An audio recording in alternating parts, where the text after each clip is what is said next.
4 মে 1980 যুগোস্লাভিয়ার লুবিয়ানা শহরের একটি হাসপাতাল। স্থানীয় সময় বিকেল 3:05 87 বছর বয়সে মারা গেলেন একজন মানুষ। তার নাম মার্শাল জোসিফ ব্রোজ টিটো। খবরটি ছড়িয়ে পড়ার সাথে সাথে যুগোস্লাভিয়ার 6টি প্রজাতন্ত্র সার্বিয়া, ক্রোয়েশিয়া, স্লোভেনিয়া, বসনিয়া ও হার্জেগোভিনা, মেসিডোনিয়া এবং মন্টেনিগ্রো যেন এক মুহূর্তের জন্য স্তব্ধ হয়ে গিয়েছিল। বেলগ্রেডের রাস্তায় জনতা ভেঙে পড়ে কান্নায়। স্প্লিট শহরে একটি ফুটবল ম্যাচ চলছিল।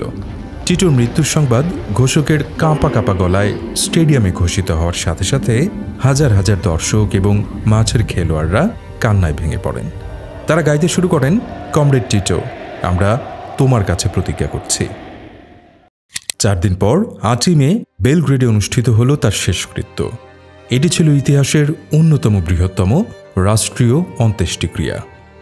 4 জন রাজা, 31 জন রাষ্ট্রপতি, 6 জন যুবরাজ, 22 জন প্রধানমন্ত্রী এবং 47 জন পররাষ্ট্রমন্ত্রী, জেমস কার্টার বাদে স্নায়ুযুদ্ধের 2 পরাশক্তির প্রায় সব শীর্ষ নেতাই উপস্থিত।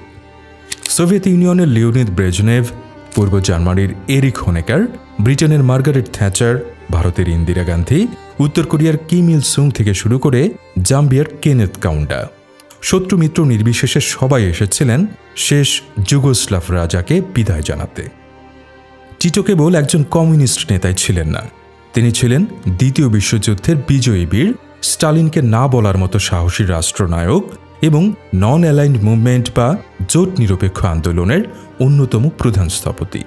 তবে সবচেয়ে গুরুত্বপূর্ণ বিষয়টি হচ্ছে, তিনি ছিলেন সেই জাদুকর যিনি 6টি জাতি, 5টি ভাষা, 3টি প্রধান ধর্মকে ভ্রাতৃত্ব ও ঐক্য নামের এক আদর্শের সুতোয় বেঁধে রেখেছিলেন।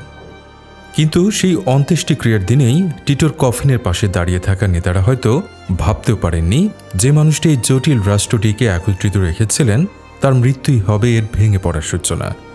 টিটোর মৃত্যুর মাত্র 1 দশকের মাথায় তার গড়া ভ্রাতৃত্ব ঐক্য পরিণত হয় জাতিগত বিদ্বেষে। তার সমাজতান্ত্রিক ইউটোপিয়া পরিণত হয় ইউরোপের মাটিতে দ্বিতীয় বিশ্বযুদ্ধের পর ঘটানো সবচেয়ে নৃশংস গণহত্যার ক্ষেত্রে। কিভাবে এই আপাত দৃষ্টিতে স্থিতিশীল বহুজাতিক রাষ্ট্রটি মাত্র 1 দশকের মধ্যে ইউরোপের সবচেয়ে নৃশংস যুদ্ধের মধ্যে ডুবে গেল? নাৎসিদের বিরুদ্ধে লড়াই করে যে ভ্রাতৃত্বের বন্ধন তৈরি হয়েছিল তা কেন একে অপরের বিরুদ্ধে এমন রক্তক্ষয়ী সংগ্রামে লিপ্ত হল?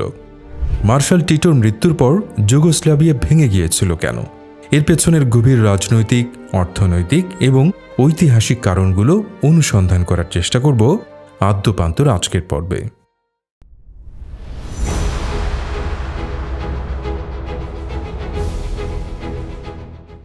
চলুন প্রথমে জেনে নেওয়া যাক যুগোস্লাভিয়া তৈরি হয়েছিল কিভাবে। যুগোস্লাভিয়া নামের অর্থ দক্ষিণ স্লাভদের ভূমি।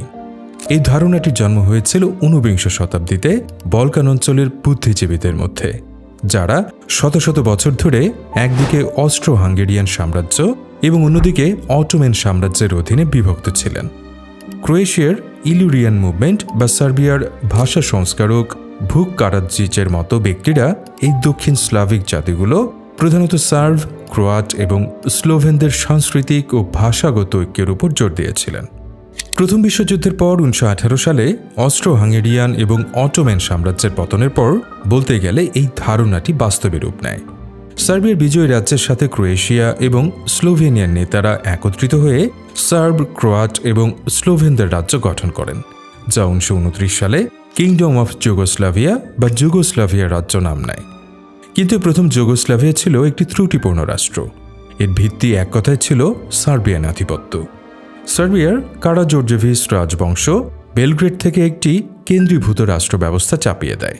এমনকি 1921 সালের ভিডোভডান সংবিধান তৈরি হয়েছিল সার্বিয়ান প্রধানমন্ত্রী নিকোলা পাশিচের নকশা অনুযায়ী। এই সংবিধানে অন্যান্য জাতিগোষ্ঠীর স্বায়ত্ত শাসনের আকাঙ্ক্ষাকে পুরোপুরি উপেক্ষা করা হয়েছিল।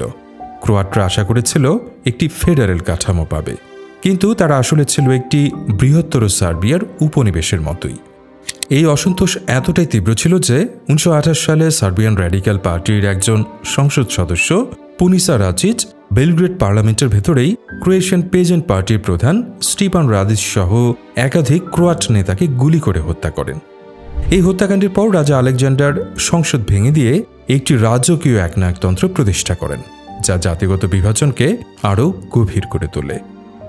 এই ভঙ্গুর রাষ্ট্রটি 1941 সালে নাৎসি জার্মানির আক্রমণে মাত্র 11 দিনের মধ্যে তাসের ঘরের মতো ভেঙে পড়ে, আর তখনই শুরু হয় বলকানের ইতিহাসের সবচেয়ে অন্ধকার অধ্যায়। যুগোস্লাভিয়া কেবল দখলদার শক্তির হাতে বিভক্ত হয়নি, এটি একটি নৃশংস বহুপাক্ষিক গৃহযুদ্ধের মধ্যে ডুবে যায়। জার্মানরা ক্রোয়েশিয়ায় একটি পুতুল ফ্যাসিস্ট রাষ্ট্র প্রতিষ্ঠা করে, যা পরিচিত ছিল independent state of Croatia NDH বা স্বাধীন ক্রোয়েশিয়া রাষ্ট্র নামে। আন্তে পাভেলিচের নেতৃত্বে উস্তাশা নামক এই ফ্যাসিস্ট বাহিনী সার্ব, ইহুদি এবং রোমা বা জিপসি জনগোষ্ঠীর উপর এমন নৃশংস গণহত্যা চালায় যা নাৎসিদেরও হতবাক করে দিয়েছিল। জাসেনোভাক নামক কনসেন্ট্রেশন ক্যাম্পে লক্ষ লক্ষ মানুষকে পৈশাচিক নির্যাতনে হত্যা করা হয়।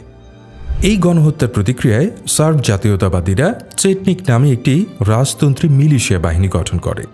রাজা মিহাইলোভিচের নেতৃত্বে চেটনিকরা একদিকে জার্মানদের বিরুদ্ধে অনিয়মিত যুদ্ধ করলেও তাদের প্রধান লক্ষ্য ছিল একটি সার্ব শাসিত যুগোস্লাভিয়া পুনর্গঠন করা। এই লক্ষ্যে তারা ক্রোয়াট এবং বসনিয়াক মুসলিমদের উপর পাল্টা গণহত্যা ও জাতিগত নির্মূল অভিযান চালায়। বলকান তখন কেবল নাৎসিদের বিরুদ্ধে লড়ছিল না, বরং যুগোস্লাভরা একে অপরের বিরুদ্ধে এক ভয়াবহ আত্মঘাতী সংগ্রামে জড়িয়ে পড়েছিল। এই সংকটের মধ্য থেকে উত্থান ঘটে জোসিপ ব্রোজ টিটোর। টিটো ছিলেন একজন ক্রোয়াট স্লোভেন মিশ্র রক্তের কমিউনিস্ট। তিনি জাতিগত বিদ্বেষের চক্রকে ভাঙার একমাত্র উপায় হিসেবে সামনে আনেন একটি ভিন্ন আদর্শকে, জাতীয়তাবাদের ঊর্ধ্বে ওঠা সমাজতান্ত্রিক ভ্রাতৃত্ব। তিনি তার বহুজাতিক পার্টিজান বাহিনী গঠন করেন, যেখানে সার্ব, ক্রোয়াট, বসনিয়াক, স্লোভেন সবাই কাঁধে কাঁধ মিলিয়ে শুধুমাত্র দখলদার ফ্যাসিস্টদের বিরুদ্ধে নয়, বরং উস্তাশা এবং চেটনিকদের মতো স্থানীয় জাতীয়তাবাদী শক্তিগুলোর বিরুদ্ধে যুদ্ধ করছিল। টিটোর স্লোগান ছিল death two fascism, liberty to the people. 1945 সালের যুদ্ধ শেষে টিটো কেবল বিজয় বীর হিসেবেই আবির্ভূত হননি, তিনি যুগোস্লাভিয়ার ত্রাণকর্তা হিসেবে সামনে আসেন। তিনি তার প্রতিশ্রুতিও রক্ষা করেন। 1946 সালের সংবিধানের মাধ্যমে তিনি একটি নতুন সমাজতান্ত্রিক ফেডারেল যুগোস্লাভিয়া গঠন করেন। এই রাষ্ট্রটি দাঁড়িয়েছিল 3টি মূল ভিতের উপর। প্রথম ভিতটি ছিল একদলীয় শাসন এবং টিটোর অপ্রতিদ্বন্দ্বী charisma. League of communist of Yugoslavia LCY ছিল রাষ্ট্রের একচ্ছত্র ক্ষমতার অধিকারী, কিন্তু দলের চেয়েও বড় ছিলেন টিটো নিজে। তিনি ছিলেন আজীবন রাষ্ট্রপতি, যুদ্ধজয়ী কিংবদন্তি এবং বিভিন্ন জাতির মধ্যে ভারসাম্য রক্ষাকারী প্রধান সালিস। তার ব্যক্তিত্বই ছিল রাষ্ট্রের প্রধান আঠা। দ্বিতীয় ভিত ছিল ভ্রাতৃত্ব ও ঐক্য। এটি তখন হয়ে উঠেছিল রাষ্ট্রের মূল মন্ত্র। টিটো শাসনে জাতীয়তাবাদ ছিল সবচেয়ে বড় অপরাধ। একজন সার্ব বা ক্রোয়াট যদি উগ্র জাতীয়তাবাদী মন্তব্য করত, তবে তার ঠিকানা হতো জেল। যুগোস্লাভ সিক্রেট পুলিশ UDBA এই বিষয়ে ছিল নির্দয়। কুখ্যাত গলিউটক দ্বীপের কারাগারটি হয়ে উঠেছিল এই দমন পীড়নের প্রতীক, যেখানে স্টালিনপন্থী বা জাতীয়তাবাদী যে কোনো ধরনের ভিন্ন মতাবলম্বীদের কঠোর শ্রমের জন্য পাঠানো হতো। যুগোস্লাভ সংবিধানের 133 নং ধারা অনুযায়ী জাতিগত ঘৃণা ছড়ানো বা বিরূপ প্রচারণা একটি গুরুতর অপরাধ ছিল। যুগোস্লাভিয়ার তৃতীয় ভিত ছিল টিটোইজম এবং জোট নিরপেক্ষতা। 1948 সালে টিটো সোভিয়েত ইউনিয়নের জোসেফ স্টালিনের সাথে সম্পর্ক ছিন্ন করেন। এটি ছিল এক অভাবনীয় ঘটনা। তিনি টিটোইজম নামে নিজস্ব এক সমাজতান্ত্রিক মডেল তৈরি করেন, যা শ্রমিকদের স্বব্যবস্থাপনা নামে পরিচিত। এই মডেলে কারখানাগুলো রাষ্ট্রীয় আমলাদের পরিবর্তে শ্রমিক কাউন্সিল দ্বারা পরিচালিত হতো। এটি সোভিয়েত ধাঁচের কেন্দ্রীয় পরিকল্পনাও নয়, আবার পশ্চিমা পুঁজিবাদও নয়। এই সাহসিকতার ফলে যুগোস্লাভিয়া পরিণত হয় জোট নিরপেক্ষ আন্দোলনের নেতায়। 1961 সালে বেলগ্রেডে এই আন্দোলনের প্রথম শীর্ষ সম্মেলন অনুষ্ঠিত হয়। এই অনন্য ভূরাজনৈতিক অবস্থানের কারণে যুগোস্লাভিয়া স্নায়ুযুদ্ধের উভয় পক্ষ থেকেই সুবিধা আদায় করতে পেরেছিল। আমেরিকা এবং পশ্চিমা বিশ্ব যুগোস্লাভিয়াকে সোভিয়েত বলয় থেকে দূরে রাখতে বিলিয়ন বিলিয়ন ডলারের সহজ ঋণ এবং সহায়তা প্রদান করতে শুরু করে। এই পশ্চিমা ঋণের উপর ভর করেই যুগোস্লাভের অর্থনীতি শক্তিশালী হয়ে উঠেছিল। যুগোস্লাভরা পূর্ব ইউরোপের অন্যান্য দেশের তুলনায় অনেক উচ্চ জীবনযাত্রার মান উপভোগ করছিল। তাদের পাসপোর্ট ছিল বিশ্বের অন্যতম শক্তিশালী। তারা পশ্চিমের ছুটি কাটাতে বা কেনাকাটা করতে পারত, যা ওয়ার্শ প্যাক্টের দেশগুলোর মানুষের কাছে ছিল অকল্পনীয়। বিস্ময়করভাবে টিটোর এই মডেল কাজ করেছিল প্রায় 3 দশক ধরে, কিন্তু এই যুগোস্লাভ স্বর্গের ভেতরেই ফাটল ধরতে শুরু করেছিল, যা টিটো তার জীবনের শেষ দিন পর্যন্ত তার ক্যারিশমা এবং কঠোর শাসন দিয়ে আড়াল করার চেষ্টা করে গেছেন।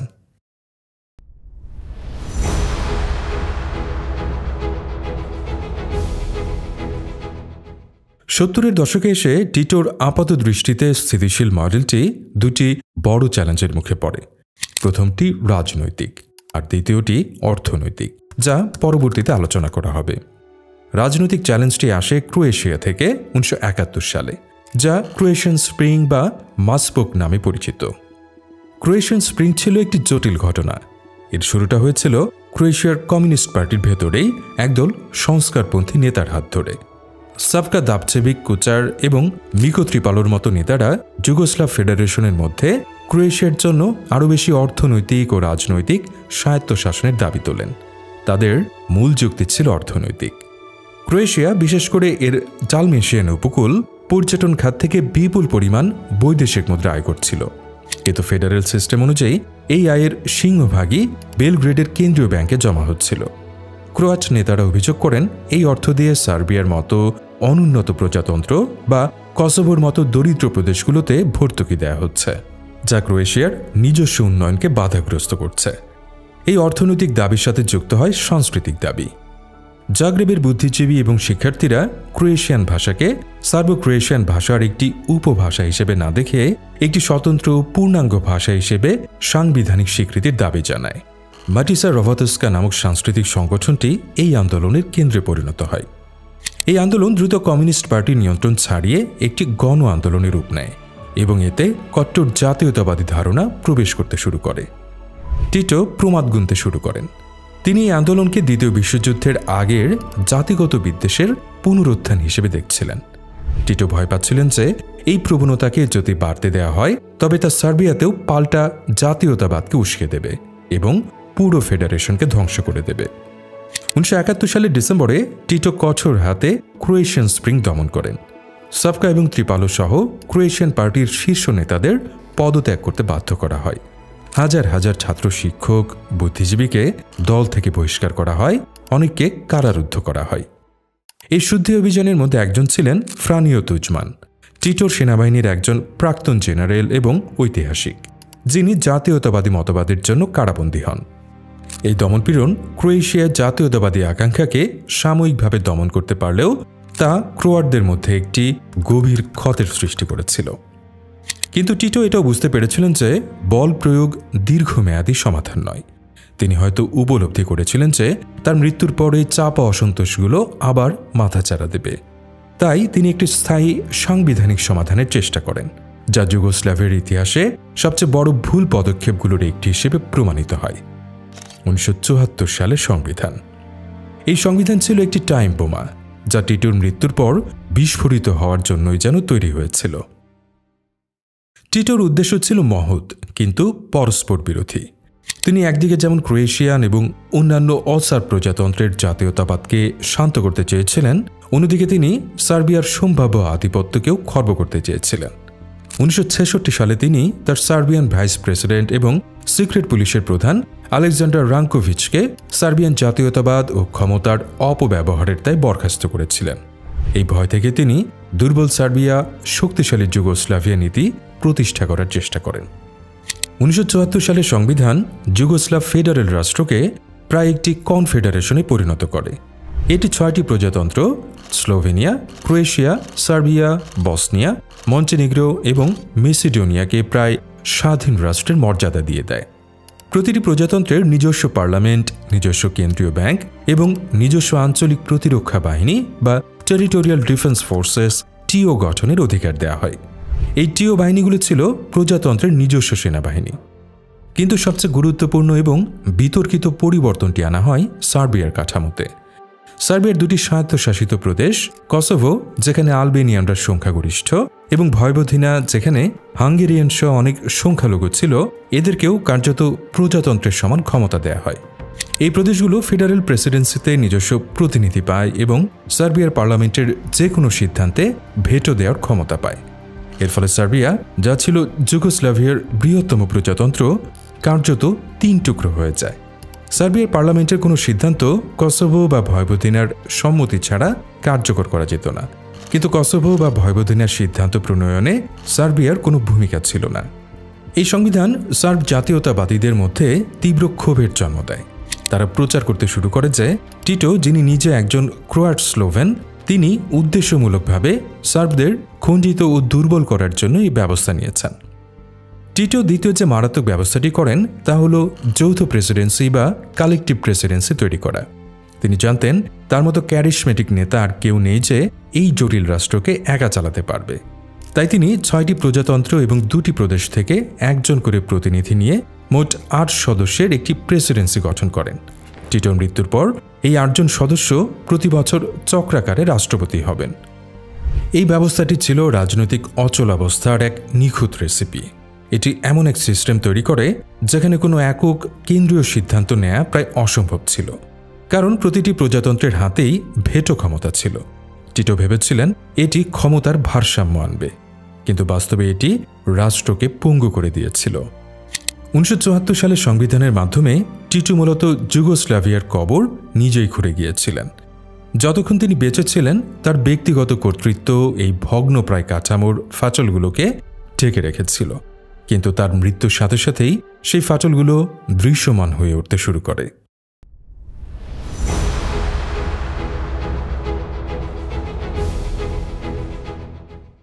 1980 সালে যখন মার্শাল টিটো মারা গেলেন, তখন যুগোস্লাভিয়া কেবল তার রাজনৈতিক আঠাই হারায়নি, দেশটি একটি ভয়াবহ অর্থনৈতিক সংকটের দ্বারপ্রান্তে দাঁড়িয়েছিল।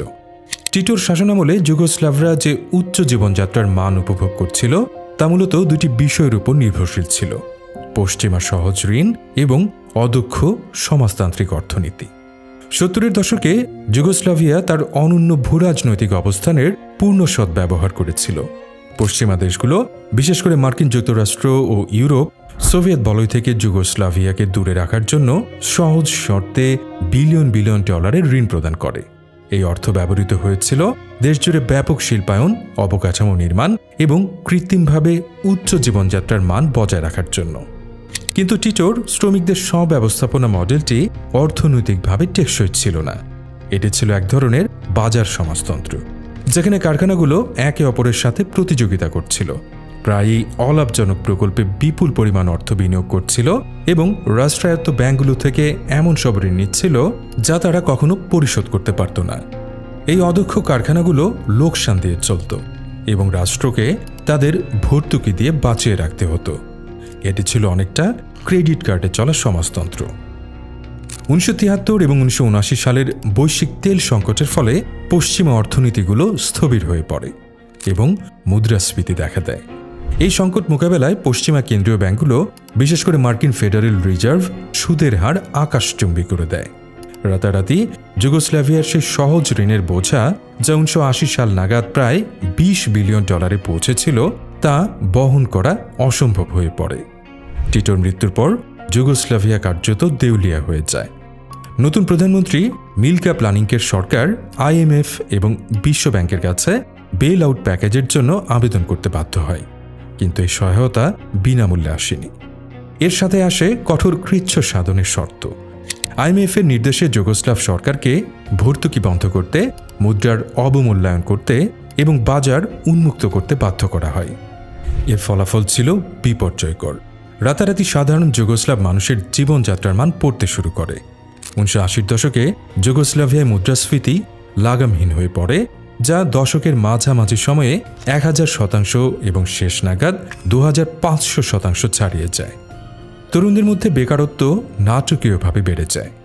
এক সময়কার সমৃদ্ধ যুগোস্লাভিয়ায় নিত্য প্রয়োজনীয় জিনিসের তীব্র সংকট বা নেস্তাশিসে দেখা দেয়। কফি, ডিটারজেন্ট, রান্নার তেল এবং চকলেটের জন্য মানুষকে দীর্ঘ লাইনে দাঁড়াতে হতো। পেট্রোলের তীব্র সংকটের কারণে সরকার জোর বিজোর নিয়ম চালু করে, যেখানে গাড়ির লাইসেন্স প্লেটের শেষ নম্বর অনুযায়ী নির্দিষ্ট দিনে পেট্রোল পাম্পে যাওয়ার অনুমতি মিলত। শেষ পর্যন্ত এই অর্থনৈতিক সংকটটি জাতিগত বিভাজনের আগুনে ঘি ঢেলে দেয়। যুগোস্লাভিয়ার প্রজাতন্ত্রগুলোর মধ্যে অর্থনৈতিক বৈষম্য আগে থেকেই ছিল, কিন্তু এই সংকটে তা অসহনীয় হয়ে ওঠে। ধনী শিল্পোন্নত উত্তরের প্রজাতন্ত্রগুলো, বিশেষ করে স্লোভেনিয়া এবং ক্রোয়েশিয়া, এই কৃচ্ছ সাধনের জন্য দক্ষিণের দরিদ্র প্রজাতন্ত্রগুলোকে দায়ী করতে শুরু করে। স্লোভেনিয়া, যার মাথাপিছু আয় ছিল যুগোস্লাভিয়ার গড়ের দ্বিগুণ এবং পার্শ্ববর্তী অস্ট্রিয়ার প্রায় সমান, তারা নিজেদেরকে হার্ডওয়ার্কিং ইউরোপীয় হিসেবে দেখত। তাদের অভিযোগ ছিল, আমরা কেন বেলগ্রেডের অদক্ষ আমলাতন্ত্র এবং সার্বিয়া, মেসিডোনিয়া বা কসোভোর লোকসানে চলা রাষ্ট্রায়ত্ত কারখানাগুলোর জন্য অর্থ দেব। স্লোভেনিয়ান এবং ক্রোয়াট অর্থনীতিবিদ ও রাজনীতিবিদরা যুক্তি দেখান যে তারা যে বিপুল পরিমাণ বৈদেশিক মুদ্রা এবং কর প্রদান করছেন তা federal fund for under developed রিজিয়ন্সের মাধ্যমে দক্ষিণের অলস বলকান প্রজাতন্ত্রগুলোতে পাচার হয়ে যাচ্ছে। তার আরও বেশি বাজার ভিত্তিক অর্থনীতি এবং ফেডারেশনের সাথে একটি শিথিল সম্পর্কের দাবি জানাতে শুরু করে। অন্যদিকে সার্বিয়া, মেসিডোনিয়া, মন্টেনিগ্রো এবং বসনিয়ার মতো দক্ষিণের প্রজাতন্ত্রগুলো, যারা এই ফেডারেল ভর্তুকির উপর নির্ভরশীল ছিল, তারা দাবি করছিল যে ফেডারেল কাঠামো অবশ্যই বজায় রাখতে হবে। সার্বিয়ার বড় বড় রাষ্ট্রায়ত্ত শিল্পগুলো, যেমন ক্রাগুয়েভাচের জাস্তাভা গাড়ি কারখানা, এই ভর্তুকি ছাড়া টিকতে পারত না। এভাবে অর্থনৈতিক বিতর্ক খুব দ্রুত জাতিগত বিতর্কে পরিণত হয়। স্লোভেনিয়ান গণমাধ্যম সার্বদের অলস বলশেভিক বলে গালি দিত, আর সার্বিয়ান গণমাধ্যম স্লোভেনদের স্বার্থপর বিচ্ছিন্নতাবাদী, কৃপণ এবং অস্ট্রিয়ানদের বুট লেহনকারী বলে অভিহিত করছিল। ভ্রাতৃত্ব ঐক্য তখন কেবল একটি ফাঁপা বুলি হয়ে দাঁড়ায়। মানুষ যখন ক্ষুধার্ত থাকে, যখন তাদের জীবনযাত্রার মান ভেঙে পড়ে, তখন জাতীয়তাবাদ হয়ে ওঠে সবচেয়ে সহজ এবং সবচেয়ে শক্তিশালী রাজনৈতিক অস্ত্র। আর সেই অস্ত্রটি নিখুঁতভাবে তুলে নেন একজন মানুষ, যিনি টিটোর রেখে যাওয়া শূন্যস্থান পূরণ করতে এসেছিলেন। তিনি স্লোবোদান মিলোসেভিচ।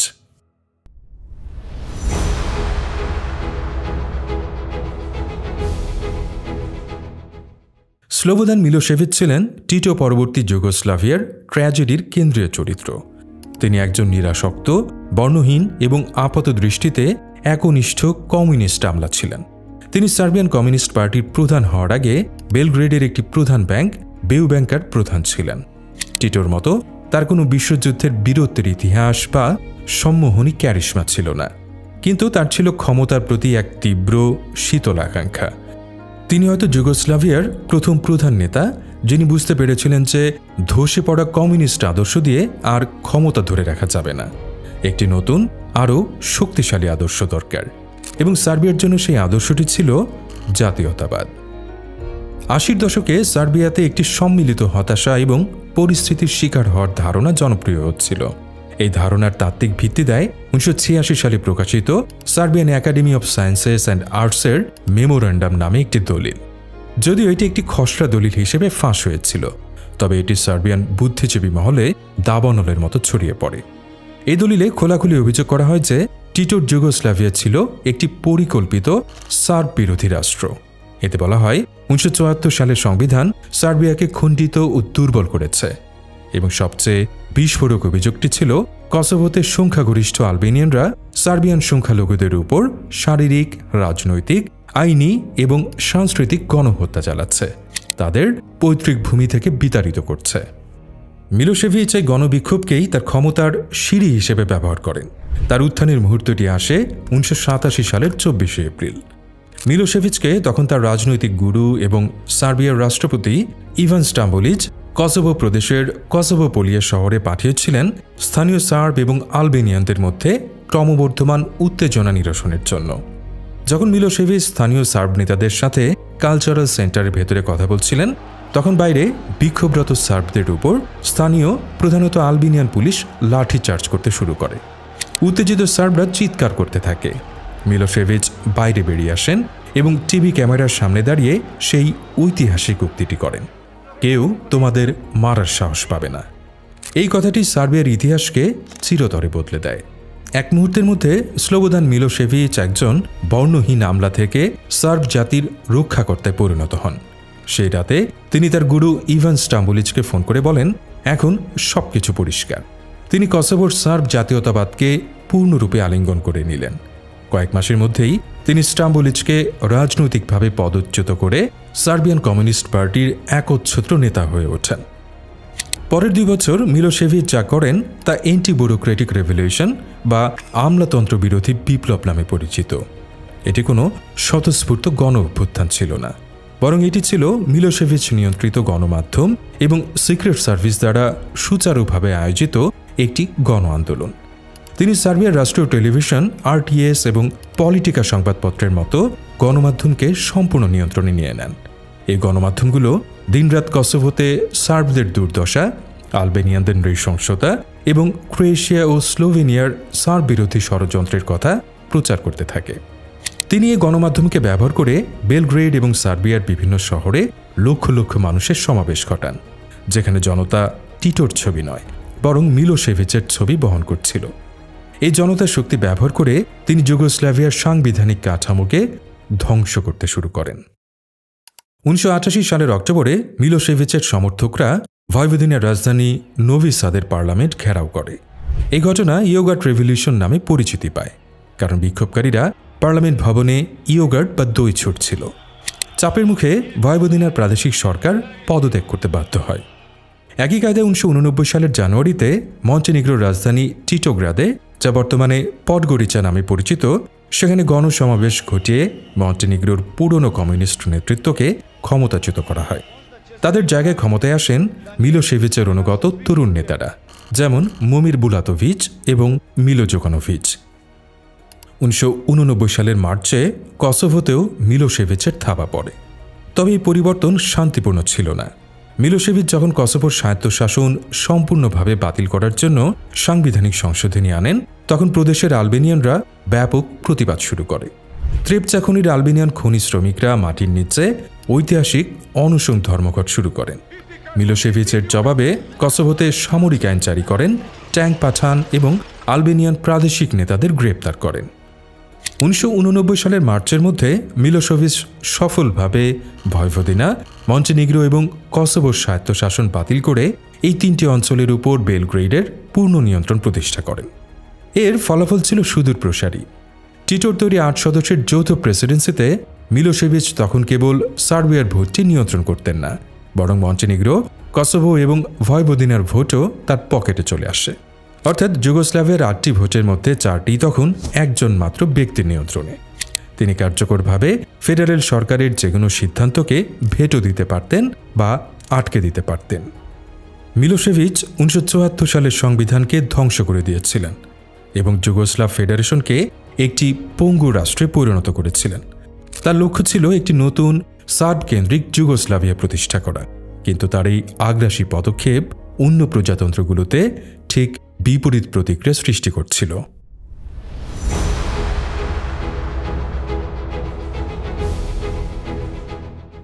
স্লোবোদান মিলোসেভিচের এই আগ্রাসী ক্ষমতা দখল এবং সার্বিয়ান জাতীয়তাবাদের নগ্ন উত্থান যুগোস্লাভিয়ার অন্য প্রজাতন্ত্রগুলোতে, বিশেষ করে উত্তর পশ্চিমের ধনী প্রজাতন্ত্র স্লোভেনিয়া এবং ক্রোয়েশিয়ায় তীব্র ভীতি ও শঙ্কার জন্ম দেয়। তারা দেখল যে টিটোর ভারসাম্যপূর্ণ ফেডারেশন দ্রুত একটি সার্ব অধ্যুষিত রাষ্ট্রে পরিণত হচ্ছে, যা তাদের জন্য ছিল প্রথম যুগোস্লাভিয়ার দুঃসহ স্মৃতির পুনরাবৃত্তির মতো। স্লোভেনিয়া ছিল যুগোস্লাভিয়ার সবচেয়ে ধনী, সবচেয়ে পশ্চিমা ঘেঁষা এবং জাতিগতভাবে সবচেয়ে একজাতীয় প্রজাতন্ত্র। তাদের মাথাপিছু আয় ছিল সার্বিয়ার দ্বিগুণেরও বেশি এবং তারা নিজেদেরকে বলকানের অংশ না ভেবে মধ্য ইউরোপের অংশ ভাবতেই স্বাচ্ছন্দ্য বোধ করত। স্লোভেনিয়ান কমিউনিস্ট পার্টির নেতা মিলান কোচান ছিলেন একজন বাস্তববাদী সংস্কারক। তিনি বুঝতে পারছিলেন যে মিলোসেভিচের অধীনে এই নতুন যুগোস্লাভিয়া আসলে একটি বৃহত্তর সার্বিয়া ছাড়া আর কিছুই নয়। স্লোভেনিয়াতেই প্রথম টিটোর একদলীয় শাসনের বিরুদ্ধে বেসামরিক সমাজের প্রতিবাদ শুরু হয়েছিল। 1988 সালের জেবিটিজে ট্রায়াল নামে একটি ঘটনা স্লোভেনিয়ানদের ক্ষোভকে আরও উস্কে দেয়। যুগোস্লাভ ন্যাশনাল আর্মি জেএনএ 4 জন স্লোভেন সাংবাদিক ও বুদ্ধিজীবীকে সামরিক গোপন তথ্য ফাঁসের অভিযোগে গ্রেপ্তার করে এবং বেলগ্রেডে একটি সামরিক আদালতে তাদের বিচার শুরু করে, যা স্লোভেন ভাষায় নয় বরং সার্বো ক্রোয়েশিয়ান ভাষায় পরিচালিত হচ্ছিল। এই ঘটনাকে স্লোভেনরা তাদের সার্বভৌমত্বের উপর সার্ব আধিপত্যের প্রচেষ্টা হিসেবে দেখে এবং ব্যাপক গণবিক্ষোভ শুরু হয়। মিলান কোচান এই জনমতকে কাজে লাগিয়ে স্লোভেনিয়ায় বহুদলীয় রাজনীতি এবং অবাধ নির্বাচনের দিকে এগিয়ে যান। ক্রোয়েশিয়াতেও একই ধরনের, তবে আরও বিস্ফোরক প্রতিক্রিয়া হয়। মিলোসেভিচের সার্ব জাতীয়তাবাদের উত্থান ক্রোয়েশিয়ার সেই সুপ্ত জাতীয়তাবাদকে জাগিয়ে তোলে যা টিটো 1971 সালের ক্রোয়েশিয়ান স্প্রিংয়ের সময় কঠোর হাতে দমন করেছিলেন। ক্রোয়াটরা দ্বিতীয় বিশ্বযুদ্ধের স্মৃতি এবং তার আগেকার সার্ব রাজতন্ত্রের অধীনে শোষিত হওয়ার কথা স্মরণ করতে শুরু করে। এই ভয়ের পরিবেশেই ক্রোয়েশিয়ার রাজনৈতিক মঞ্চে নাটকীয়ভাবে উত্থান ঘটে ফ্রানিও তুজমানের। তুজমান ছিলেন টিটো সেনাবাহিনীর একজন প্রাক্তন জেনারেল এবং ঐতিহাসিক, যিনি ক্রোয়েশিয়ান স্প্রিংয়ে জড়িত থাকার দায়ে কারাবন্দী হয়েছিলেন। তুজমান ছিলেন মিলোসেভিচের ক্রোয়েশিয়ান সংস্করণ। তার দল ক্রোয়েশিয়ান ডেমোক্রেটিক ইউনিয়ন একটি কট্টর জাতীয়তাবাদী প্ল্যাটফর্মে প্রচারণা চালায়। তুজমানের মূল বক্তব্য ছিল ক্রোয়েশিয়ান জনগণের নিজেদের রাষ্ট্র পাওয়ার ঐতিহাসিক অধিকার আছে। 1990 সালে যুগোস্লাভিয়ার বিভিন্ন প্রজাতন্ত্রে কয়েক দশকের মধ্যে প্রথম অবাধ বহুদলীয় নির্বাচন অনুষ্ঠিত হয়। এই নির্বাচনের ফলাফল ছিল যুগোস্লাভিয়ার কফিনের শেষ পেরেক। এটি আর কোনো আদর্শিক বা অর্থনৈতিক বিতর্ক ছিল না, এটি হয়ে উঠেছিল একটি জাতীয়তাবাদী দাবানলে। যেমন স্লোভেনিয়ায় জয়ী হয় ডেমোস নামক একটি স্বাধীনতাপন্থী জোট, যার নেতৃত্বে ছিলেন মিলান কুচান। ক্রোয়েশিয়ায় বিপুলভাবে জয়ী হয় ফ্রানিও তুজমানের জাতীয়তাবাদী এসডিজে। বসনিয়া ও হার্জেগোভিনায় কমিউনিজমের পতন হলেও কোনো একক বসনিয়ান দল জয়ী হয়নি। এর বদলে রাষ্ট্রটি 3টি পৃথক জাতীয়তাবাদী দলের মধ্যে বিভক্ত হয়ে যায়। আলিয়া ইজেত বেগোভিচের মুসলিম দল এসডিএ, রডোভান কারাজিচের সার্ব দল এসডিএস এবং ক্রোয়াটদের দল এসডিজে বসনিয়া। এদিকে সার্বিয়ায় মিলোসেভিচ তার সোশ্যালিস্ট পার্টি অর্থাৎ সাবেক কমিউনিস্ট পার্টি, যার উপর জাতীয়তাবাদের খোলস পরানো হয়েছিল মাত্র, সেখানে অনায়াসে জয়ী হন। টিটোর একদলীয় শাসন ভেঙে গিয়েছিল, কিন্তু তার জায়গায় গণতন্ত্র আসেনি, এসেছিল জাতিগত বিভাজন।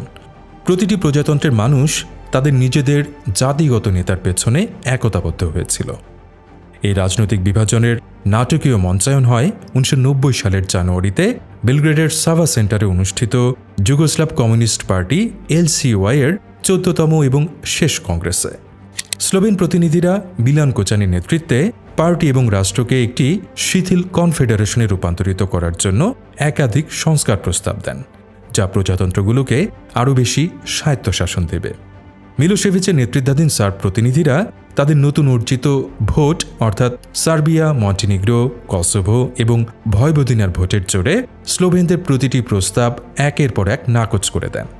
গভীর রাতে হতাশ এবং ক্ষুব্ধ স্লোভেন প্রতিনিধিরা কংগ্রেস থেকে ওয়াকআউট করেন। কিছুক্ষণ পর ক্রোয়েশিয়ার প্রতিনিধিরাও, যাদের নেতৃত্বে ছিলেন সংস্কারপন্থী ইভিসা রাচান, তাদের অনুসরণ করেন। সেই রাতে যুগোস্লাভ কমিউনিস্ট পার্টি, যা ছিল রাষ্ট্রটিকে ধরে রাখার শেষ প্রাতিষ্ঠানিক সুতো, সেটিও ছেড়ে যায়। রাজনৈতিক মৃত্যু ঘটে টিটোর যুগোস্লাভিয়ার। তখন কেবল সামরিক সংঘাত শুরু হওয়া ছিল সময়ের অপেক্ষা। 1990 সাল জুড়ে স্লোভেনিয়া এবং ক্রোয়েশিয়া স্বাধীনতার প্রস্তুতি নিচ্ছিল। তারা নিজস্ব মুদ্রা ছাপানোর পরিকল্পনা করে এবং 1974 সালের সংবিধান অনুযায়ী গঠিত তাদের আঞ্চলিক প্রতিরক্ষা বাহিনী টিওকে সশস্ত্র করতে শুরু করে। এর প্রতিক্রিয়ায় যুগোস্লাভ ন্যাশনাল আর্মি জেএনএ, যা ততদিনে আসলে একটি সার্ব নিয়ন্ত্রিত বাহিনীতে পরিণত হয়েছিল, কারণ এর অফিসার কোরের 70% ছিল সার্ব ও মন্টিনিগ্রোর। তারা ক্রোয়েশিয়া এবং স্লোভেনিয়ার টিও বাহিনীগুলোর অস্ত্র ভাণ্ডার বাজেয়াপ্ত করার নির্দেশ দেয়। স্লোভেনিয়া সফলভাবে তাদের বেশিরভাগ অস্ত্র লুকিয়ে ফেলে, কিন্তু ক্রোয়েশিয়া অনেকটাই ব্যর্থ হয়, যা তাদের যুদ্ধের শুরুতে একটি দুর্বল অবস্থানে ফেলে দেয়। যুগোস্লাভিয়া তখন পরিণত হয়েছিল একটি বারুদের স্তূপে, যা কেবল ছিল একটি স্ফুলিঙ্গের অপেক্ষায়।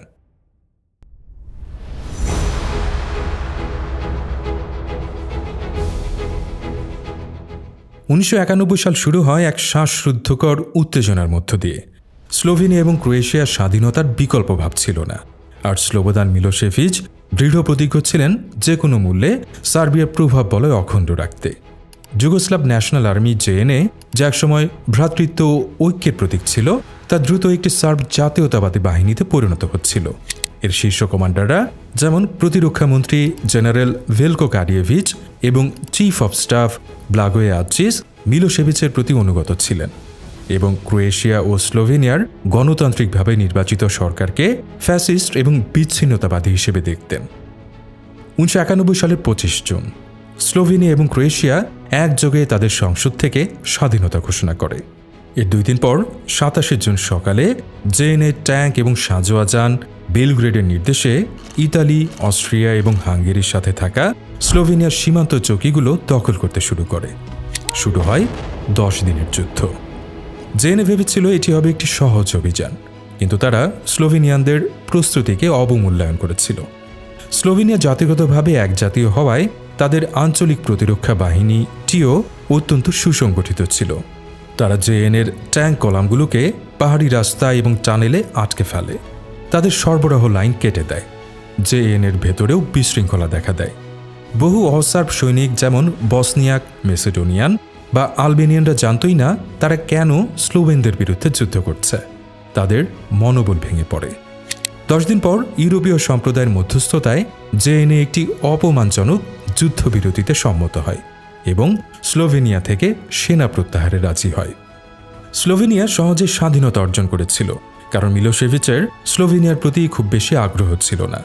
সেখানে উল্লেখযোগ্য কোনো সার্ব সংখ্যালঘু ছিল না। মিলোসেভিচ এবং জেএনএ নেতৃত্ব বুঝতে পারে যে তাদের আসল লক্ষ্য হওয়া উচিত ক্রোয়েশিয়া এবং বসনিয়া, যেখানে লক্ষ লক্ষ সার্ব বসবাস করে। তারা স্লোভেনিয়াকে ত্যাগ করে তাদের সমস্ত সামরিক শক্তি ক্রোয়েশিয়ার দিকে পাঠাতে শুরু করে। এদিকে ক্রোয়েশিয়ার পরিস্থিতি ছিল সম্পূর্ণ ভিন্ন এবং অনেক বেশি জটিল। ক্রোয়েশিয়ার মোট জনসংখ্যার প্রায় 12% বা প্রায় 6 লক্ষ মানুষ ছিল জাতিগত সার্ব। তারা প্রধানত ক্রোয়েশিয়ার ক্রাইনা নামক অঞ্চলে এবং পূর্ব স্লোভেনিয়ার মতো অঞ্চলে বাস করত। ফ্রানিও তুচমানের কট্টর জাতীয়তাবাদী সরকার যখন ক্রোয়েশিয়ার নতুন সংবিধানে সার্বদের সাংবিধানিক জাতি থেকে সংখ্যালঘুতে পরিণত করে এবং দ্বিতীয় বিশ্বযুদ্ধের উস্তাসা যুগের প্রতীক, বিশেষ করে শাহবনিৎসা বা দাবারছক সম্বলিত পতাকা ফিরিয়ে আনে, তখন এই সার্বরা আতঙ্কিত হয়ে পড়ে। তাদের কাছে এটি ছিল 1941 সালের গণহত্যার পুনরাবৃত্তির অশনি সংকেত। মিলোসেভিচ এই ভয়কে কাজে লাগান। 1990 সালের আগস্টেই ক্রোয়েশিয়ার স্বাধীনতা ঘোষণার অনেক আগেই ক্রাইনা অঞ্চলের সার্বরা লগ রেভলিউশন শুরু করে।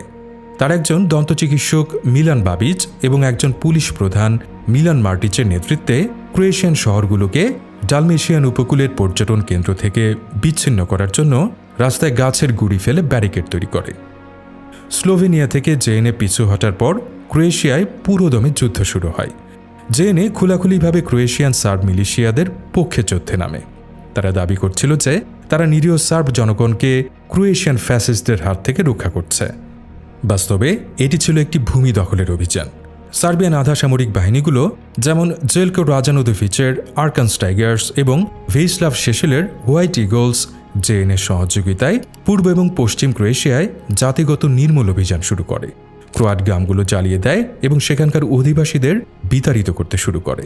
তাদের লক্ষ্য ছিল ক্রোয়েশিয়ার 1/3 ভূমি দখল করে সার্বিয়ান ক্রাইনা প্রজাতন্ত্র নামক একটি রাষ্ট্র গঠন করা, যা পরবর্তীতে মিলোসেভিচের বৃহত্তর সার্বিয়ার সাথে যুক্ত হবে। এই যুদ্ধের নৃশংসতম অধ্যায়টি ছিল পূর্ব স্লোভেনিয়ার ভুকোভার শহরের অবরোধ। 1991 সালের আগস্ট থেকে নভেম্বর পর্যন্ত জেএনএ এবং সার্ব মিলিশিয়ারা এই শহরটিকে 3 মাস ধরে অবিরাম গোলাবর্ষণ করে। ভুকোভার ছিল যুগোস্লাভিয়ার স্টালিনগ্রাদ। সামান্য অস্ত্রশস্ত্র নিয়ে ক্রোয়েশিয়ান বাহিনী বীরের মতো প্রতিরোধ গড়ে তুললেও নভেম্বরে শহরটির পতন ঘটে। সার্ব বাহিনীগুলো শহরে প্রবেশ করে এবং ভুকোভার হাসপাতাল থেকে শত শত আহত সৈন্য ও বেসামরিক নাগরিককে বের করে নিয়ে গিয়ে কাছের ওভচারা নামক একটি শূকরের খামারে গণহত্যা চালায়। ঐতিহাসিক দ্রুবভনিক শহরেও সার্ব মন্টিনিগ্রোর বাহিনী গোলাবর্ষণ করে। শেষ পর্যন্ত 1992 সালের জানুয়ারিতে জাতিসংঘের মধ্যস্থতায় একটি যুদ্ধবিরতি স্বাক্ষরিত হয়, যা ক্রোয়েশিয়ার যুদ্ধকে সাময়িকভাবে বন্ধ করে। কিন্তু ততদিনে যুগোস্লাভিয়ার মৃত্যু নিশ্চিত হয়ে গেছে। তবে সবচেয়ে ভয়াবহ অধ্যায়টি তখনও বাকি ছিল। সেটি হল বসনিয়া ও হার্জেগোভিনা। বসনিয়া ছিল যুগোস্লাভিয়ার একটি ক্ষুদ্র সংস্করণ। এর জনসংখ্যার মিশ্রণ ছিল জটিল। প্রায় 44% ছিল বসনিয়াক মুসলিম, 31% সার্ব অর্থোডক্স খ্রিস্টান এবং 17% ক্যাথলিক ক্রোয়াট। তারা শত শত বছর ধরে একসাথে বসবাস করছিল। রাজধানী সারায়েভো ছিল ইউরোপের অন্যতম মিশ্র সংস্কৃতির শহর। স্লোভেনিয়া এবং ক্রোয়েশিয়া স্বাধীন হয়ে যাওয়ায় বসনিয়ার প্রেসিডেন্ট আলিয়া ইজেতবেগোভিচ এক অসম্ভব পরিস্থিতিতে পড়েন। যদি তিনি যুগোস্লাভিয়ায় থেকে যান, তার অর্থ হবে মিলোসেভিচের বৃহত্তর সার্বিয়ার অংশ হওয়া। আর যদি তিনি ক্রোয়েশিয়া ও স্লোভেনিয়ার মতো স্বাধীনতা ঘোষণা করেন, তবে বসনিয়ার শক্তিশালী সার্ব জনগোষ্ঠী বিদ্রোহ করবে, যাদের পেছনে জেএনএর পূর্ণ সমর্থন রয়েছে। ইউরোপীয় সম্প্রদায়ের চাপে ইজেত বেগোভিচ 1992 সালের মার্চে স্বাধীনতার জন্য একটি গণভোটের আয়োজন করেন। বসনিয়াক এবং বসনিয়ান ক্রোয়াটরা স্বাধীনতার পক্ষে বিপুলভাবে ভোট দেয়। বসনিয়ান সার্বরা, যাদের নেতা ছিলেন মনোবিজ্ঞানী ও কবি রডোভান কারাজিচ, তিনি সে গণভোট বয়কট করেন এবং মিলোসেভিচের জেএনএর সহায়তায় নিজস্ব রিপাবলিকা স্টপ্রোস্কা ঘোষণা করেন। 1992 সালের 6 এপ্রিল ইউরোপীয় সম্প্রদায় বসনিয়ার স্বাধীনতাকে স্বীকৃতি দেওয়ার দিনই বসনিয়ান সার্ব বাহিনী এবং জেএনএ রাজধানী সারায়েভো অবরোধ করে। শুরু হয় বসনিয়ার যুদ্ধ, ইউরোপের মাটিতে দ্বিতীয় বিশ্বযুদ্ধের পর ঘটানো সবচেয়ে নৃশংস সংঘাত, যা গণহত্যা, গণধর্ষণ এবং জাতিগত নির্মূলের এক ভয়াবহ উদাহরণ হয়ে থাকবে। যুগোস্লাভের কফিন শুধু বন্ধই হয়নি, তাতে শেষ পেরিকটিও ঠুকে দেওয়া হয়েছিল।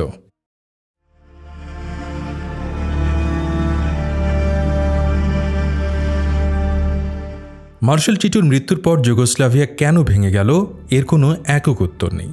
প্রথমত, যুগোস্লাভিয়া নামক রাষ্ট্রটি 6টি ভিন্ন জাতির এক জটিল মিশ্রণ ছিল, যা কেবল টিটোর মতো একজন লৌহ মানব এবং তার ভ্রাতৃত্ব ও ঐক্য নামক কঠোর আদর্শের মাধ্যমে একত্রিত রাখা সম্ভব ছিল। টিটোর মৃত্যু সেই ঢাকনা সরিয়ে দেয়, যার নিচে জাতিগত বিদ্বেষগুলো 40 বছর ধরে চাপা ছিল। দ্বিতীয়ত, টিটোর নিজের তৈরি করা 1974 সালের সংবিধান এটি রাষ্ট্রকে এতটাই দুর্বল করে দিয়েছিল যে টিটোর মৃত্যুর পর কোনো কার্যকর কেন্দ্রীয় কর্তৃপক্ষই আর অবশিষ্ট ছিল না। তৃতীয়ত, 1980-র দশকের ভয়াবহ অর্থনৈতিক সংকট। এই সংকটটি ছিল সেই বারুদ যা জাতীয়তাবাদের আগুনে ঘি ঢালে এবং প্রজাতন্ত্রগুলোকে একে অপরের বিরুদ্ধে দাঁড় করিয়ে দেয়। এবং চতুর্থত, স্লোবোদান মিলোসেভিচ, ফ্রানিও তুজমান এবং অন্যান্য জাতীয়তাবাদী নেতাদের উত্থান। তারা ছিলেন রাজনৈতিক সুবিধাবাদী, যারা ক্ষমতা ধরে রাখার জন্য গণমাধ্যমকে ব্যবহার করে ভয় ও ঘৃণা ছড়িয়ে দেন, সাধারণ মানুষকে একে অপরের বিরুদ্ধে খেপিয়ে তোলেন। যুগোস্লাভিয়ার ট্র্যাজেডি এই নয় যে এটি ভেঙে গিয়েছিল, এর ভাঙন হয়তো অনিবার্য ছিল, তবে আসল ট্র্যাজেডি হলো এটি কিভাবে ভেঙেছিল, রক্তের বন্যায় এবং এমন এক নৃশংসতায় যা বিশ্বকে স্তব্ধ করে দিয়েছিল।